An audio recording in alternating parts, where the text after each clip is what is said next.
A regiment for a global war. Early morning fog settles over the wooded ranges of Fort Jackson in 1942. Rows of recruits march in unison, rifles slung over their shoulders, boots striking the earth with rhythmic determination. The 399th Infantry Regiment was created in the midst of America's greatest mobilization effort. As war engulfed the world, the U.S. Army expanded rapidly, forming new divisions for an uncertain global conflict. Among these was the 100th Infantry Division, soon known as the Century Division. The 399th would become one of its core fighting units, a regiment built from citizen soldiers who would prove themselves in some of the toughest fighting of the European campaign. Foraging Soldiers, Fort Jackson, 1942 to 1944. Training footage unfolds. Manual of arms drills, obstacle courses, muddy rifle ranges, and long marches through Carolina forests. Men arrive from every corner of the United States, farmers from the Midwest, students from the East Coast, mechanics, clerks, teachers, and tradesmen. Most were young and inexperienced, but the urgency of the war accelerated their transformation. The regiment's training emphasized discipline, marksmanship, mountain warfare, and rapid maneuvering, skills that would prove essential in the rugged landscapes of eastern France. Long marches with full packs, night operations, and live fire exercises became routine. By late 1944, the 399th Infantry Regiment was hardened, cohesive, and prepared for combat overseas. Crossing the Atlantic into the fight. In October 1944, troopships carrying the Century Division cut across the Atlantic. The men lived in cramped bunks, seasick and restless, wondering what awaited them on the far shore. Landing at Marseille, France, the regiment stepped into a world scarred by war. Ruined ports, displaced civilians, and endless lines of military traffic pushing toward the front. The 399th moved north into the Vosges Mountains, where bitter fighting had slowed Allied advances for months. The regiment was entering one of the most difficult terrains of the European theater. The Vosges, baptism of fire. Dense forests, narrow valleys, and cold mountain rains greeted the 399th as it made its first contact with German forces.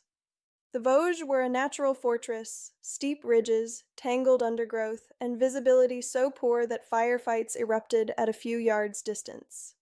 The regiment advanced through fortified enemy positions, enduring ambushes, artillery fire, and the unpredictable mountain weather.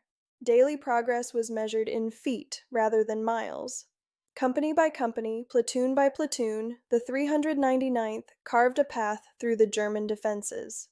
Hilltop strongpoints and entrenched positions demanded close-quarters fighting. Casualties were heavy, but the Century Division pushed relentlessly forward. By early November 1944, the 399th had broken through the Vosges, setting the stage for further advances. Bitch and the Maginot Line. In December 1944, the regiment confronted one of its greatest challenges. The German fortress city of Bitch, protected by the extensive fortifications of the Maginot Line. Winter descended on the region, coating the hills in snow and freezing rain. The 399th fought through bunkers, anti-tank obstacles, and forested high ground. The enemy's defenses were formidable, and progress required meticulous coordination of infantry, artillery, and engineers. For weeks, the regiment held its position through brutal weather and constant German probing attacks. When the enemy launched the Operation Nordwind offensive in January 1945, the 399th found itself pressed from multiple directions. Yet the regiment held firm, preventing a breakthrough that might have threatened the 7th Army's entire front. Their stand contributed significantly to the stabilization of the Allied line during one of the last major German offensives in the West. The final drive into Germany. With winter breaking and German momentum spent, the 399th resumed its advance. The regiment finally seized Bitch in March 1945 after months of siege and resistance.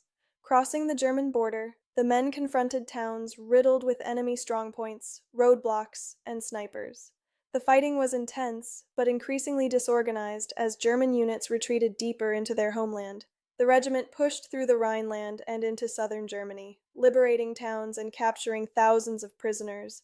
Each day brought new challenges: destroyed bridges, mined roads, desperate last-ditch enemy resistance. By late April 1945, the 399th Infantry Regiment had advanced farther than any other American unit within the 7th Army's sector. On May 8th, the guns finally fell silent. Victory in Europe had been achieved. Occupation and homecoming. Following Germany's surrender, the regiment transitioned to occupation duties. Soldiers patrolled towns, secured weapons caches, assisted displaced civilians, and maintained order during the chaotic early weeks of post-war Europe. By early 1946, the regiment returned home to the United States. Many soldiers, veterans of some of the toughest mountain warfare of the European campaign, struggled to adjust to civilian life, but they returned with pride in what they had accomplished.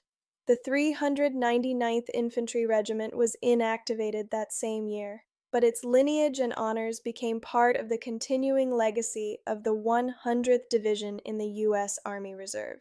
Legacy of the 399th Infantry Regiment. Modern footage shows memorials in the Vosges, the restored citadel of Bitche, and reunions of the Century Division veterans. The legacy of the 399th Infantry Regiment is one of perseverance, grit, and unwavering resolve.